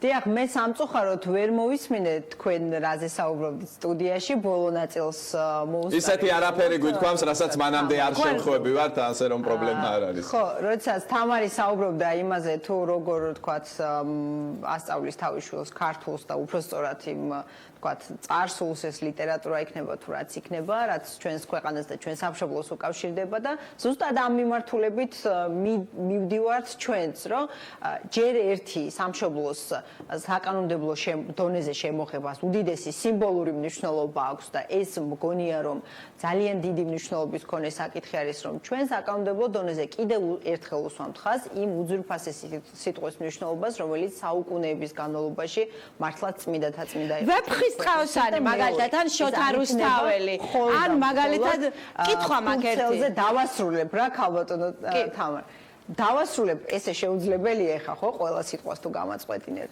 და იმას ვამბობდი რომ ეს არ დარჩება მხოლოდ და მხოლოდ ქაღალდზე დაწერილი არამედ ამას მოყვება კონკრეტული პროგრამები და ის შემთხვევები, როდესაც დღესდღეობით სამწუხაროდ ბავშვები ნარკოტიკებს მიიღებენ, ჩართული არიან აზარტულ თამაშებში, ჩართული არიან, თქვათ, კრიმინალში და ასე შემდეგ, აი ეს ბავშვური ენერგია, რომელიც მათ აქვს, ჯობია მივმართოთ იმაში, რომ ვასწავლოთ ჩვენი ქვეყნის ისტორია, წარსული, სამშობლოს დატვირთვა, პასუხისმგებლობა იმ ქვეყნის წინაშე, რომელმა ქვეყანაც ამ ჩანაწერის გარეშე რატომ ვერ ვაკეთებთ ამას, ქალბატონო სოფიო, შეგიძლიათ გითხრათ?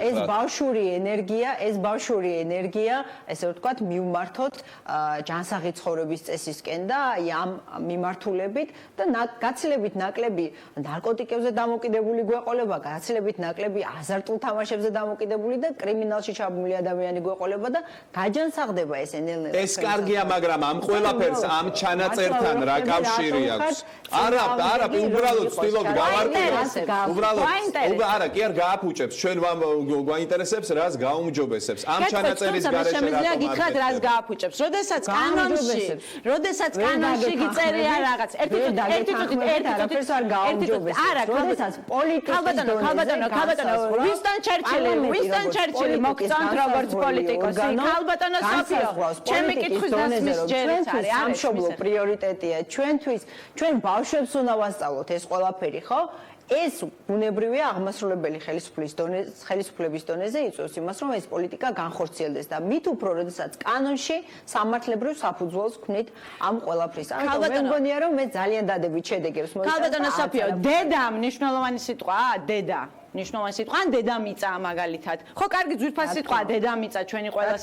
ეგება დედამიწისაც ჩაგვედო კანონმდებლობაში და რავი, მზეც კარგია, მთვარეც, ძალიან მნიშვნელოვანი სიტყვა. რავი, წინაპრები კიდე, ანუ რაც მნიშვნელოვანი სიტყვებია იმას კანონმდებლობაში, ანუ როგორ ხედავთ არის, მაგრამ კარგი დავანებოთ ამაზე ჩვენ ვერასოდეს ვერ შევთანხმდებით, რას უნდა არეგულირებდეს კანონი და რას არა. ძალიან დიდი იმედი მაქვს, რომ ამას სერიოზულად არ მეკითხებით. კი ბატონო, არა, აბსოლუტურად სერიოზულად, აბსოლუტურად. არა, იუმორი არ უშლის. ორი საკითხი გაგვჭა, კიდევ და დრო გვაქვს ცოტა, ამიტომ ინტერნეტზე თამარ და შემდეგ კლუბების საკითხი. კი ბატონო, აი ინტერნეტ ეს არის ძალიან მნიშვნელოვანი თემა მართლა. უბრალოდ ესეთი მთელ მსოფლიოში თავსატეხია, როგორ უნდა დაიცვან ბავშვები იმისგან, რომ ინტერნეტში ვიღაც პერვერტი არ აეკიდოს მაგალითად, არასრულწმუნს, მე სულ ნერვიულობ ამაზე, ბავშვი გაფრთხილებული მყავს, არავის უცნობს, არ გამოელაპარაკოს, არ მიწეროს არაფერი. ეს მართლაც სახიფათო და ძალიან მნიშვნელოვანი თემაა, რომელიც ნამდვილად მოვლა საჭიროებს კიბერუსაფრთხოება ბავშვების და აი ამას როგორ არეგულირებს ეს კოდექსი, ამაზე თუ შეგიძლიათ გაშალოთ და ვთები და მე მოგისმენთ და იმიტომ რომ ეს თემა მართლაც ისეთი რამ არის, რომ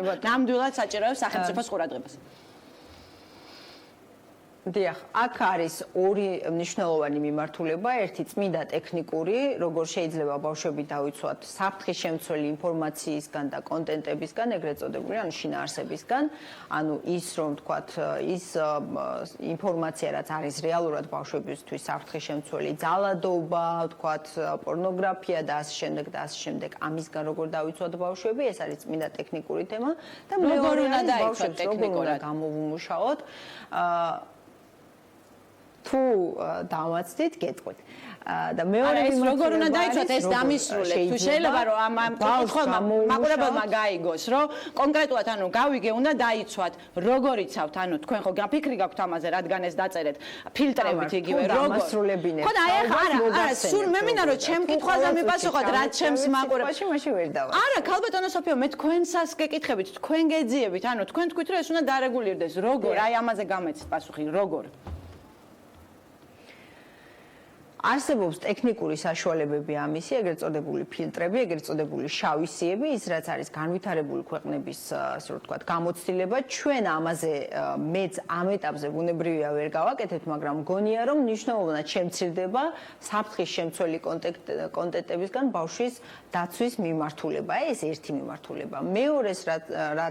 მეორე მიმართულება და ვფიქრობ, ასევე არანაკლებ მნიშვნელოვანი არის ის, რომ ბავშვებს სხვადასხვა პროგრამების და სხვადასხვა ასე რომ ვთქვათ, მიმართულებების კუთხით გამოუმუშაოთ, ასე რომ ვთქვათ, ის საძრაობები და უნარები, რომ მათ თავად მიხვდნენ, რომელი ინფორმაცია მათთვის საფრთხის შემცველი და რომელი არა და იმავდროულად ბავშვების, რასაც წინაზე ვამბობდი, ბავშვების ეს ახალგაზრდული ენერგია, ბავშვური ენერგია მივმართოთ აი ამ ფილტრებზეც მინდა გკითხოთ და მთელი დღეები როგორ უნდა გამოუმუშაოთ, ხო? რაღაც შეიძლება საფრთხეებში თავის გესმით ჩემი ხმა. ესე იგი, პირველი ფილტრებზე საუბრობთ, აი მე მაინტერესებს ამ ყველაფერში სახელმწიფოს როლი და მისი მონაწილეობა, ხომ? აი მე როდესაც ვთქვათ ველაპარაკები ჩემ შვილებს, მე ვუხსნი და მათ ვაწვდი ინფორმაციას.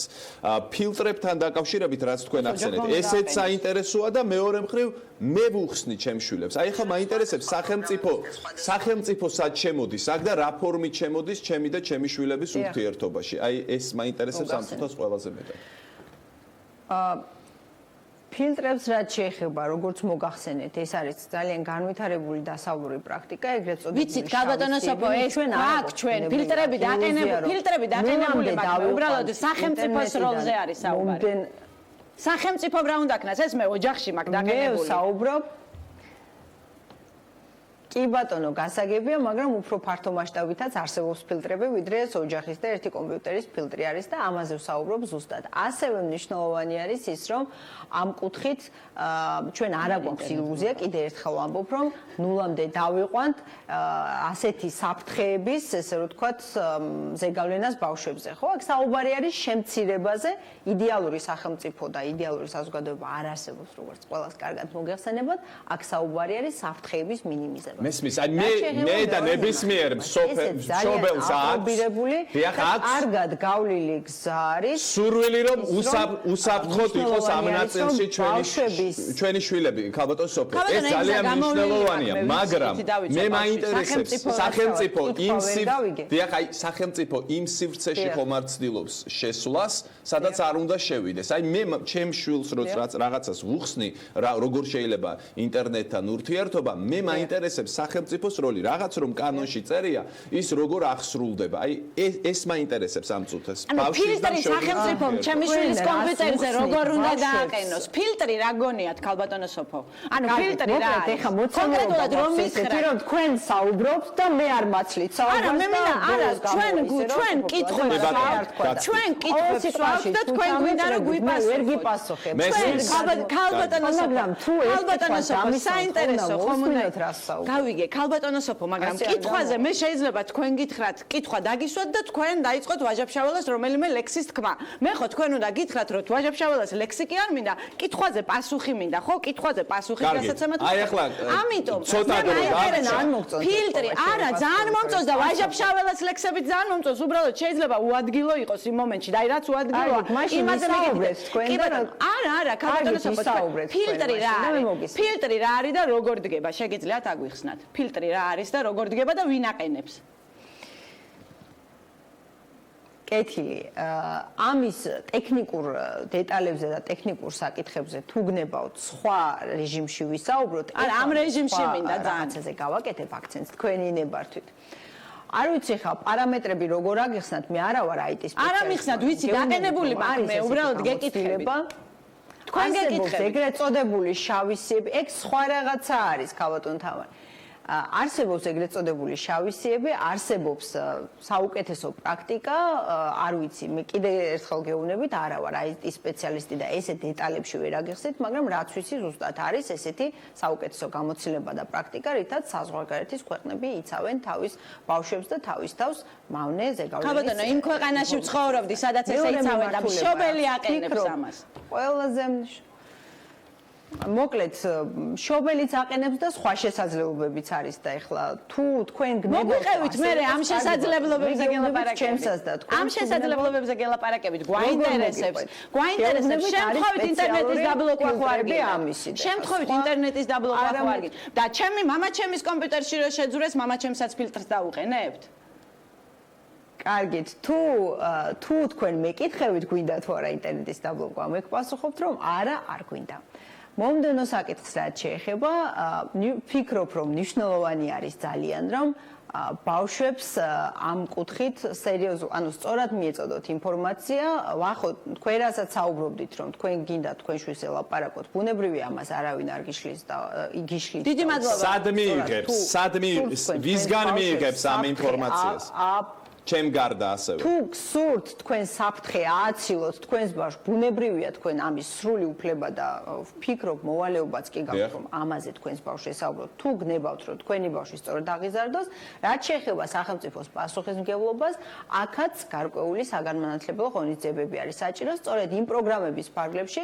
რომელზედაც მე მოგახსენებდით, ეს პროგრამები კონკრეტულად შინაარსის მიხედვით როგორ ჩამოყალიბდება, ეს არის უკვე კანონის აღსრულების საქმე, თუმცა აქაც ვფიქრობთ, რომ არის მათ შორის საუკეთესო საერთაშორისო გამოცდილება და ჩვენ არ დაგვჭირდება ახალი ველოსიპედის გამოგონება. დიდი მადლობა ქალბატონო. არის აპრობირებული მეთოდები, როგორ შეიძლება ბავშვებს ეს უნარები განვიხილოთ. ესე იგი, ჩვენ ძალიან დიდი მადლობა აი შეჯამების სახით ერთი რამ მინდა ვთქვა, აი ბავშვების და ბავშვებთან დაკავშირებით ერთი მხრივ სახელმწიფო ამბობს რომ აუცილებელია ინტერნეტთან დაკავშირებით ნაბიჯები გადაიდგას და მეორე მხრივ აი პირველი თემა რასაც შევეხეთ ანუ სქესობრივი აღზრდის გაკვეთილები აი ამ ნაწილში ძალიან კომპრომისული პოლიტიკა გაქვთ ახლა მე რასაც ვხედავ და რაც ჩაწერეთ იქ აკრძალვის მიმართულებით წახვედით ანუ ორი სხვადასხვა თემა იყო ორივე უკავშირდებოდა ბავშვებს და გაქვთ სხვადასხვა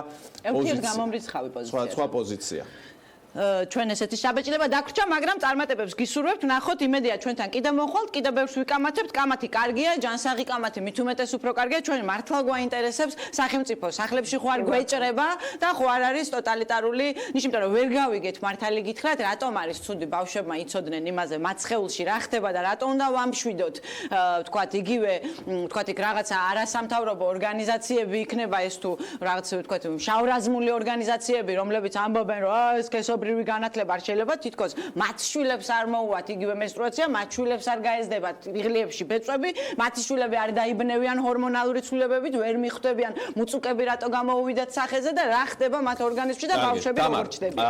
ახლა ჩვენ ქალბატონს უნდა დავაერთოთ.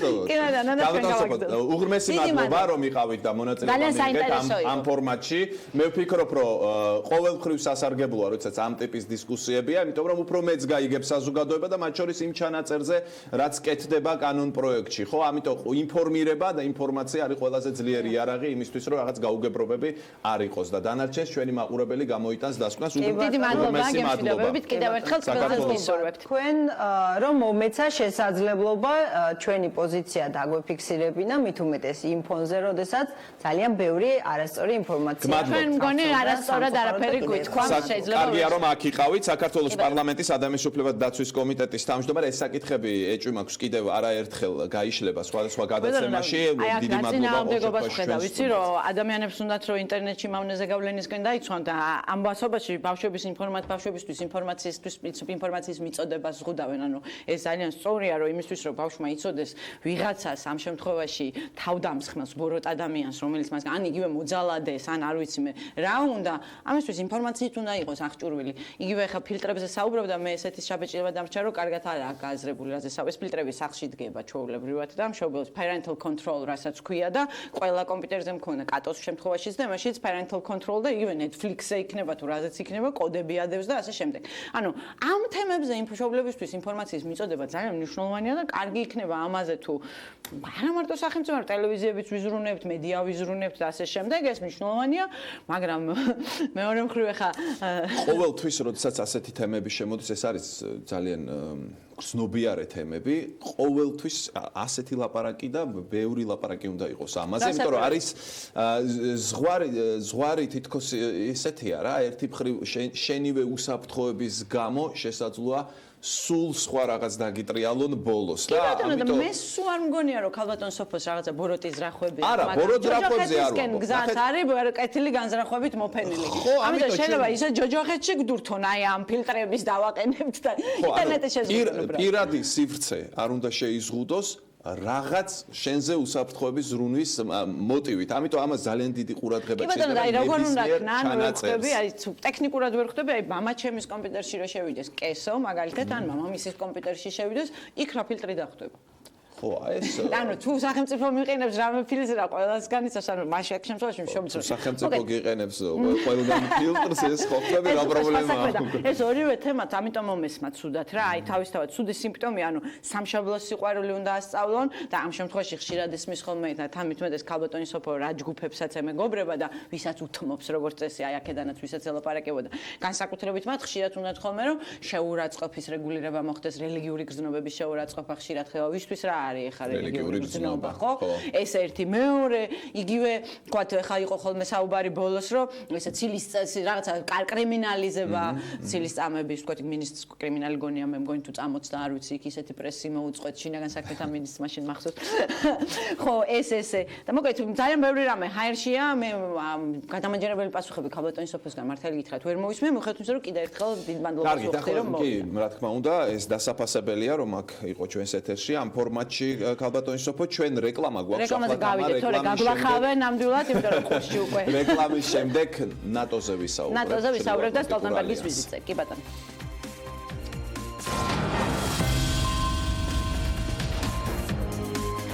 ბრუნდებით პირდაპირ ეთერში და როგორც დაგვირდით, ამ ვისაუბრებთ სტოლტენბერგის ვიზიტზე და ზოგადად ნატოზე. სამწუხაროდ ბევრი დრო არ დაგვრჩა, რომ ფართოდ გავშალოთ თემა, მაგრამ კიდევ გვექნება შესაძლებლობა, რომ ნატოს დაუბრუნდეთ. ნატო ისეთი თემაა, რომელსაც მუდამ დაუბრუნდებით, სანამ წევრები არ გავხდებით და როცა წევრები გავხდებით, მაშინაც ხშირად განვიხილავთ ხოლმე ალბათ და ეს არის ორგანიზაცია რაღაც საგანმანათლებლო სტილში რომ არ გამოვიდეს. მოკლედ ჩვენ აი მოკლედ რომ თქვა და აი შევეხო განსაკუთრებით სკეპტიკურ დამოკიდებულებას, რაც შეიძლება არსებობდეს საზოგადოების რაღაც ნაწილში, უბრალოდ კარგად არის გასააზრებელი, ასახსნელი ცნობიერება ამ მიმართულებით, ვისაც აქვს ეს სკეპტიკური დამოკიდებულება, უბრალოდ სხვა არჩევანი არა გვაქვს, აი ამას უნდა მივხვდეთ რა. თუ კი ჩვენ ამ მიმართულებით სულას შევწყვეტთ, ჩვენ აღმოჩნდებით რუსულ ორბიტაზე. მეტი სხვა გამოსავალი. აი, რო გადავაკეთოთ ცნობილი ეს პარაბელუმის ცნობილი ლათინური ანდაზა, ანუ სივის თუ გინდა მშვიდობა ემზადე ომისთვის, თუ გინდა მშვიდობა ემზადე ნატოსთვის და შედი ნატოში. აი ეს არის ჩვენ თუ გინდა მშვიდობა, უნდა გავხდეთ ნატოს წევრები, უნდა მოიქცეთ მათი უსაფრთხოების ქვეშ, მაგრამ გვინდა რომ გავხდეთ კარგია, მაგრამ სად არის და სწორედ ამას იღენებს რუსეთი თავისთავად, იმიტომ რომ თავისთავად ახლა იმაზე საუბარი რომ აი დასავლეთში თქვენ რა გინდათ, ამაზე საუბარი გაუჭირდება, მაგრამ ამიტომ ეს ზუსტად რუსული და პრორუსული ძალები სწორედ ამას გეუბნებენ ხა ნინო ბურჯანაძე რომ აიღოთ, გეტყვით რომ კი ბატონო ნატო კარგია, მაგრამ არ უნდივართ არავის ნატოში, არ უნდივართ არავის ნატოში, ჩვენი გზა არის იქ რაღაცა გუბასანი კიდე იტყვის რომ ჩვენ უნდა გამოვაცხადოთ ნეიტრალიტეტი, თითქოს 1920 წელს არ გამოვაცხადეთ ნეიტრალიტეტი და არ გავაცილეთ დიდი ბრიტანეთის ჯარები დიდი სიხარულით ჩვენი ქვეყნიდან ზუსტად 9 თვე გაძლო მე მგონი აი ამ ჩვენმა ნეიტრალიტეტმა ეგრევე დაგვიპყრო რუსეთმა და ზოგადად ნეიტრალური შეიძლება ადამიანი იყო, რა ვიცი მე რაღაც აფრიკულ ომებში და ტერიტორიაზე მიმდინარე ომში ნეიტრალური როგორ იყო. აი ეს ფრაზა რომ არ გვიღებენ, აი ეს ფრაზა ხომ აქ არ უნდა დამთავრდეს და მე რა, აი არ გვიღებენ ამ წუთას არ გვიღებენ. კი ბატონო, ვერ გავხდებით ამ წუთ, ხვალ ვერ გავხდებით მაგალითად ნატოს წევრები რო გათენდება, ვიცით და მე რა, ამიტომ უნდა შევწყვიტოთ აქეთკენ სულად და მცდელობა. აი ეს ძალიან ესეთი შეკითხვა, რომელიც არ უნდა დამთავრდეს როგორც შეკითხვა. სწორად არის გასაზრდებელი ზოგადად ნატოს ისტორია და ამას კიდევ ბევრ გადაცემაში დაუბრუნდებით. მნიშვნელოვანი არის ჩვენ რო ავიღოთ ახლა იგივე ბალტიისპირეთის ქვეყნები, არც ბალტიისპირეთის ქვეყნებს იღებდნენ. და მაშინ მოხდა ის რომ ჩვენ რაც გვაქვს დაახლოებით ისეთი ქარტია უფრო კაფიო და უფრო ძლიერი უსაფრთხოების კომპონენტით გაფორმდა ორმხრივი ხელშეკრულება ამერიკის შეერთებულ შტატებთან და სხვა შორის ის ქვეყნები წევდნენ წინააღმდეგობას რომლებიც დღეს წევენ საქართველოს წევრობაზე წინააღმდეგობას და ამისთვის სტოლტენბერგის ვიზიტს ბუნებრივად მაგრამ მნიშვნელოვანი განცხადება გააკეთა მაგრამ კარგი იქნება BBC-ს ჰქონდა ძალიან კარგი ფილმი საიდანაც მე ესე ნაწყვეტები ამოვიღე რომ ესეც არ არის საქმე რომ აიცი რა არის არ იღებენ და საქმე აი ესე შავად არის და ჩვენს ნატოში გაწევრიანებას იქ მომხრეები არ ყავს და უმეტესობა ამის მომხრე არ არის და ამისთვის აი ზუსტად რომ მეჩვენებინა რამდენად ახლოს ვიყავით ჩვენ მაგალითად 2008 წელს მაპის წევრობა მაპის მიღებასთან და ისიც რომ გვეჩვენებინა რომ რამდენად რომ შორს არ არის და მიუღწეველი არ არის ეს მიზანი მინდოდა რომ აი ამ ფილმი BBC-ს აი ამ ფილმიდან პუტინი რუსეთი და დასავლეთი აი ესეთი სათაური აქვს 4 სერია არის ამომეღო ბუქარესტის სამიტის 2008 წლის ბუქარესტის სამიტის, სადაც ჩვენ მაპი ვერ მივიღეთ, მაგრამ ერთგვარად მაპზე უკეთესი მივიღეთო, მე გადაობა რო იყო, ხო ხახსოვთ, რომ მაპზე ჩანაწერი იმაზე, რომ საქართველოს აუცილებლად გახდება ნატოს წევრი, კი ამან ცოტა ირონიული სახე მიიღო იმ პერიოდში, მაგრამ ეს ძალიან მნიშვნელოვანი ჩანაწერი. ეს ინტერპრეტაცია ჩვენ მთავრობას არ გაუკეთებია და ჩვენ ნახოთ, მოდით აი ეს გრძელი ვიდეო, რომელიც არის ამას ვთხოვ პროდიუსერს, რომ გაუშვას ბუქარესტის სამიტზე, რა ხდებოდა. გურჩიოთ ყველას, რომ ვისაც შესაძლებლობა აქვს ამის ნახოს ეს ფილმი თავიდან ბოლომდე ზოგადად. განსაკუთრებით ეს მონაკვეთი ძალიან საინტერესოა, იმიტომ რომ პირველ წყაროებიდან ვიგებთ რა ხდებოდა კულისებში ბუქარესტში. ფიქრობ საქართველოსთვის სასარგებლოა ნატოს წევრობა. პრეზიდენტს უთხარი, რომ ამ გზავნილით ჩავალ ბუქარესტში. ბუქარესტში ნატოს სამიტი იმართებოდა, სადაც საქართველოს საკითხი უნდა განხილულიყო. ბუშს ძლიერი ოპონენტი ჰყავდა, გერმანიის კანცლერი ანგელა მერკელი, რომელიც მიიჩნევდა, რომ საქართველოს ნატოს წევრობისთვის მზად არ იყო, სულ მცირე რუსეთთან კონფლიქტის გამო. ქვეყნები, რომლებსაც რეგიონალური ან შიდა კონფლიქტები აქვთ, არ უნდა გახდნენ ნატოს წევრები. ეს ალიანსი ჩვენი უსაფრთხოების დასაცავად შეიქმნა და არ უნდა შემოუშვათ ქვეყნები, რომლებმაც შეიძლება ჩვენს უსაფრთხოებას პრობლემა შეუქმნან.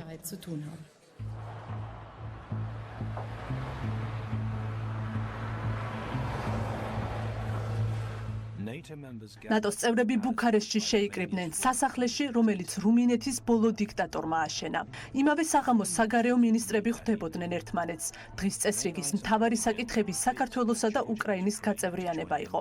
წევრობის სამოქმედო გეგმის იგივე მაპის დახმარებით. მაპის მინიჭებას ალიანსის ყველა წევრის ერთსულოვანი თანხმობა სჭირდებოდა.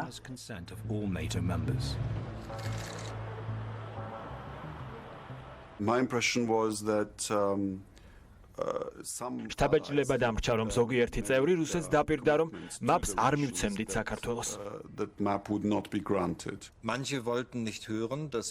ზოგიერთს უბრალოდ გაგონებაც არ უნდოდა, რომ ამ ქვეყნებს კონფლიქტი ჰქონდათ რუსეთთან და მათი გაწევრიანებით ნატოს ჩავითრევდით კონფლიქტში. hineingezogen wird. აღმოსავლეთ ევროპელები ძალიან ემოციურები იყვნენ. ისინი თითქმის პირდაპირ ეუბნებოდნენ გერმანელებს, რომ გერმანელები სწორედაც რომ პირველ რიგში არ უნდა უშლიდეთ ხელს ქვეყნებს, რომლებიც ტირანიაში იდანჯებოდნენ, მათ შორის იმის გამო, რაც გერმანიამ ჩაიდინა 30-იან და 40-იან წლებში. Es sind Sätze gefallen, wie ich sie nicht wiederhören möchte. ისეთებს ვისმენდით, რისი მოსმენაც აღარასოდეს მინდა. ზოგიერთი ჩვენგანი სკეპტიკურად ვუყურებდით ნატოს გაფართოებას. ჩვენ დაგვადანაშაულეს 1938 წლის მიუნხენის გამეორებაში. ძალიან არაკორექტულ მინიშნებებს აკეთებდნენ. Absolut unpassend. მსგავსი დავები, როგორც წესი ლიდერების შეხვედრამდე წყდებოდა. ამერიკელებმა ვითარების გარკვევა მთავარ მოწინააღმდეგეებთან, გერმანელებთან და ფრანგებთან საუზმეზე გადაწყვიტეს. შუაღამისას დავიწყე რეკვა იმის სათქმელად, რომ წუხვარ მათი გაღვიძებისთვის, მაგრამ დილით დამატებითი შეხვედრა დაინიშნა. ღამის პირველ საათზე და შემდეგ დილის 3-ზე დამირეკეს იმის გადასამოწმებლად, გავიგე თუ არა როდის და სად იმართებოდა საუზმე. დილის 7-ზე შევიკრიბეთ, მაგრამ ეს არ იყო მეგობრული საუზმე. ერთგვარი ტრიბუნალის მომსწრენი გავხდით. ჩვენ ვამტკიცებდით, რომ თუ რუსეთს დაუთმობდით და ამ ქვეყნებს მაპს არ მივცემდით, ეს იქნებოდა პროვოკაცია. ეს იქნებოდა იმის დასტური, რომ რუსეთს შეუძლია საქართველო და უკრაინა ალიანსის მიღმა დატოვოს.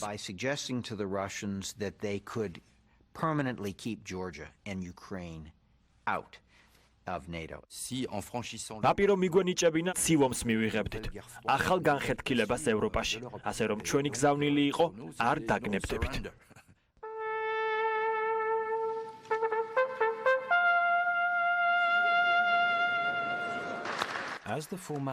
ლიდერების შეხვედრის პარალელურად ფრანგები კომპრომისის გამოდნობას ცდილობდნენ. შეხვედრის ოთახს ფარდები ჰყოფდა. ფარდის მიღმა ხდებოდა შეთანხმება. მე და სტივენ ჰედლი ფარდის უკან გავედით და აზრად მომივიდა, რომ პოლონელები ჩაგვერთო პროცესში. იმედი მქონდა, რომ რადეკი შეძლებდა აღმოსავლეთ ევროპელების დამშვიდებას, თუ ჩვენ და ფრანგები რაღაც კომპრომისს მივახცევდით. გერმანელები ამ ორი ქვეყნის ოდესღაც გაწევრიანების იდეას არ ეწინააღმდეგებოდნენ. ისინი უბრალოდ არ იყვნენ მზად პროცესის მაშინვე დასაწყებად. ჩვენ მივახციეთ ისეთ ფორმულირებას, რომელზე მუშაობაც შეიძლებოდა.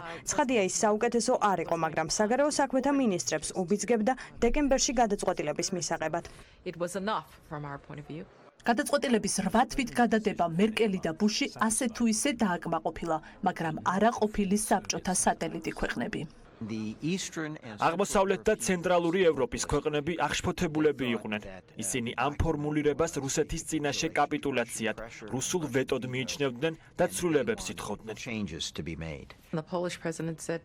პოლონეთის პრეზიდენტმა თქვა, რომ მათ მაპის მინიჭება დღეს უნდათ და არა დეკემბერში, არამედ დღეს. ყველა საგარეო საქმეთა მინისტრი ადგა და ოთახის ბოლოში გავიდა. უცებ ვხედავ, ანგელა მერკელი ადგა და მათთან მივიდა და ჭაღარა კაცებს მაგიდასთან შეუერთდა. ამ დროს დასტაცა მერკელმა კალამს ხელი. გერმანიის კანცლერმა კომპრომისი წარმოადგინა. ჩემდა გასაკვირად მერკელის კომპრომისი გულისხმობდა დათქმას, რომ საქართველო და უკრაინა გახდებიან ნატოს წევრები. მე ეს კარგ შეთანხმებას ჩავთვალე და ბუშს ვურჩიე დათანხმებოდა. გერმანელებმა და ფრანგებმა ის მიიღეს, რაც სურდათ. საქართველო და უკრაინა მაპს ვერ იღებდნენ. ამის სანაცვლოდ საქართველოს სრულუფლებიან წევრობას დაჰპირდნენ. ოღონდ მოგვიანებით. ამის შემდეგ გორდონ ბრაუნი გადაიხარა პრეზიდენტი ბუშის მხარეს და ჩასჩურჩულა. მე ვიცი, რომ უკრაინისთვის და საქართველოსთვის მაპი არ მიგვიცია, მაგრამ არ ვარ დარწმუნებული, რომ ახლა წევრებად არ მივიღეთ.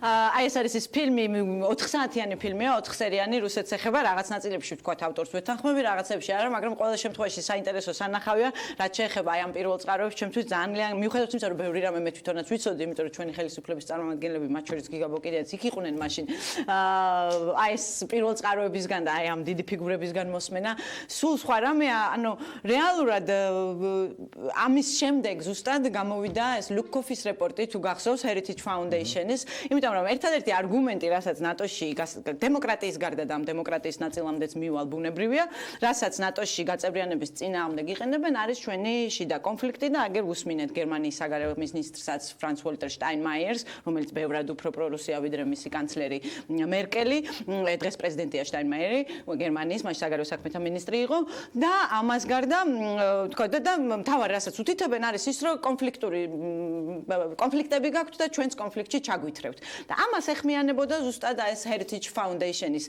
ანგარიში, რომელსაც ახლა დღეს რა ვიცი ამერიკის მთავრობის ადმინისტრაციაშია გაგზავნილი და არ ვიცი რა რეაქციები მოყვება, რომ რეალურად მოხდეს ნატოს მეხუთე მუხლის ნატოში საქართველოს მიიღო ნატოში სრულად ტერიტორიული მთლიანობით, აფხაზეთისა და ცხინვალის რეგიონის ჩათვლით, ოკუპირებული ტერიტორიების ჩათვლით, უბრალოდ ის მუხლი ზუსტად რაც ამათ აწუხებთ კოლექტიური თავდაცვის მუხლი, მეხუთე მუხლი, ზუსტად იმიტომ რომ რუსეთის შიში არ ქონდეთ გერმანიას ისე მიგვიღონ ნატოში არ გულისხმობდეს ამ ტერიტორიებზე კოლექტიურ თავდაცვას ანუ მეხუთე მუხლი არ მოქმედებდეს ვიდრე საქართველოს გაერთიანებამდე აფხაზეთის ტერიტორიაზე და ცხინვალის რეგიონში და ეს არის ვარიანტი რომელიც მიხედვით ისიც შეიძლება ეშინოდეთ ყველაზე მეტად რომ რუსეთთან არ მოხდეს რაღაც ღია კონფლიქტში რაღაც შეხების წერტილი არ იყოს ეს ეხება ამ ნაწილს მაგრამ აი რაც შეეხება გერმანიას რომელსაც სკეპტიკური დამოკიდებულება ჰქონდა ამის მიმართ ხო ნახეთ კიდევაც ეს კომენტარები ხო აი გერმანიის ნაწილში არის საინტერესო ყველაზე მეტად იმიტომ რომ მან თავის თავზე გამოსცადა ეს ყველაფერი და მას ჰქონდა ანალოგიური პრობლემა და ზუსტად ამ დათქმით მიიღეს ნატოს წევრად გერმანია მთლიანად მიიღეს ნატოში, როგორც გერმანიის დემოკრატიული რესპუბლიკა, ისე გერმანიის ფედერაციული რესპუბლიკა, უბრალოდ დემოკრატიული რესპუბლიკა საბჭოთა კავშირის მიერ იყო ოკუპირებული, შესაბამისად მეხუთე მუხლი მასზე არ ვრცელდებოდა და არანაირი შეიარაღებული კონფლიქტი არ წამოიჭრა შესაბამისად და ამ ნაწილს საქართველოს ეს არის ასევე რასაც რუსული პროპაგანდა ყველაზე ხშირად იყენებს რომ იცით აი კონფლიქტებით ჩვენ არსად არ შეგვიშვებენ ან კიდე აფხაზ ასაზეც და ოსაც დაგვათმობინებენ და ამაზე მიდის მთელი პროპაგანდა. სინამდვილეში ეს არის აბსურდი, იმიტომ რომ კონკრეტულად გერმანიის მაგალითი არსებობს და ყველაზე მეტად გული იმაზე მწყდება, რომ იგივე არგუმენტი ზუსტად პოროშენკოს წინააღმდეგ გამოიყენა საქართველოს ყოფილმა პრეზიდენტმა, რომ